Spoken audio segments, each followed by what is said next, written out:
Di Indonesia, selama pakai acuan yang sama, hasilnya pasti sama.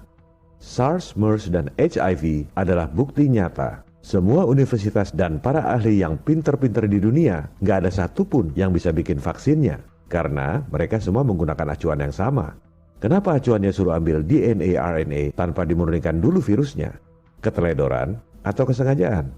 Kalau keteledoran itu artinya kebodohan. Kalau kesengajaan artinya justru lihai, kecerdikan yang jahat. Karena dengan acuan seperti itu, virusnya nggak ketahuan. Akibatnya, nggak ada satupun orang-orang pintar di dunia ini yang bisa bikin vaksinnya. Persis seperti SARS, MERS, dan HIV.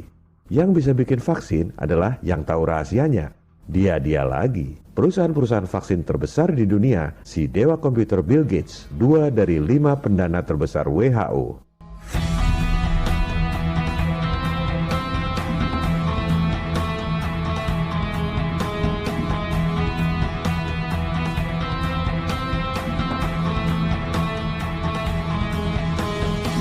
Semua orang yang ngerti software pasti tahu bahwa di dunia komputer itu yang bikin virus adalah perusahaan antivirus. Virus komputer kan bukan makhluk hidup, tapi selalu ada virus baru, supaya yang sudah beli antivirus pun harus selalu beli update yang terbaru. Soal kesalahan acuan prosedur ini sebenarnya banyak yang tahu di Amerika, tapi siapa yang berani ngomong? Jadi kuncinya bukan pendapat dokter, tapi dokter mana yang berani melawan WHO.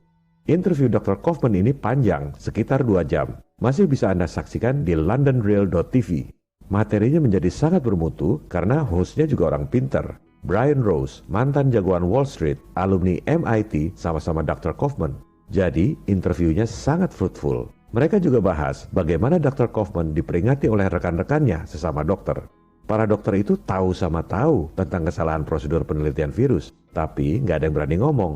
Dr. Kaufman cerita, para dokter itu kan punya keluarga, punya anak, punya kredit bank yang harus dilunasi. Mereka sebenarnya tahu sama tahu, tapi terganggu dengan Dr. Kaufman yang terlalu vokal, outspoken istilahnya. Dr. Kaufman ini bukan cerita masalah yang bikin orang takut. Sebaliknya, dia justru kasih solusi. Ini solusinya. Sebenarnya itu nggak berlawanan dengan acuan WHO, malah nambah prosedur, murnikan dulu virusnya. Kalau ini dilakukan, mungkin bukan cuma COVID yang ketemu vaksinnya. Bisa jadi virus-virus lama yang nggak ada vaksinnya itu, SARS, MERS, dan HIV, jadi ketemu vaksinnya.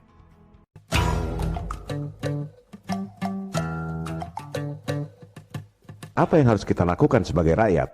Pertama, yakinkan diri Anda sendiri, COVID-19 tak seseram propagandanya. Sakit pernapasan yang mematikan itu nyata, tapi belum tentu karena COVID. Ada 4.824 orang mati tiap hari di Indonesia, tapi tidak dibesar-besarkan oleh media. Dari 500 orang yang mati di Indonesia, hanya 1 orang yang katanya karena COVID. Itu pun berdasarkan alat tes yang kambing dan pepaya pun terinfeksi COVID. Dasar ilmiah keberadaan COVID adalah 75% urutan genetiknya sama dengan SARS. Padahal ikan zebra DNA-nya 80% sama dengan manusia. Kita digiring oleh propaganda ketakutan, lockdown, jebakan Nekolim. Hong Kong tidak lockdown, jumlah kematian cuma 4 orang. Cukup social distancing. Solusi konkret untuk menurunkan jumlah korban COVID adalah alat tes yang akurat. Caranya, murnikan dulu virusnya, baru kemudian dipetakan. Dari 160.000 dokter di Indonesia, sebenarnya cukup dikerjakan oleh 10 orang saja. Yang penting action, tak perlu debat publik.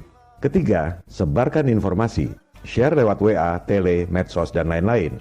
Keempat, aksi people power. Tunjukkan kepada penguasa elit, termasuk penguasa YouTube yang jumlahnya sedikit itu, tak akan bisa melawan kita, rakyat yang jumlahnya banyak. Download video ini sekarang, re-upload di channel Anda atau channel lain sebelum di take down.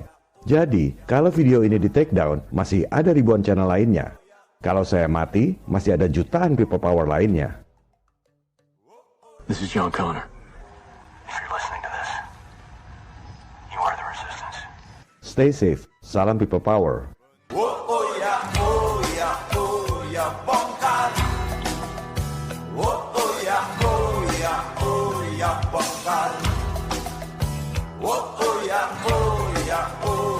Bongkar.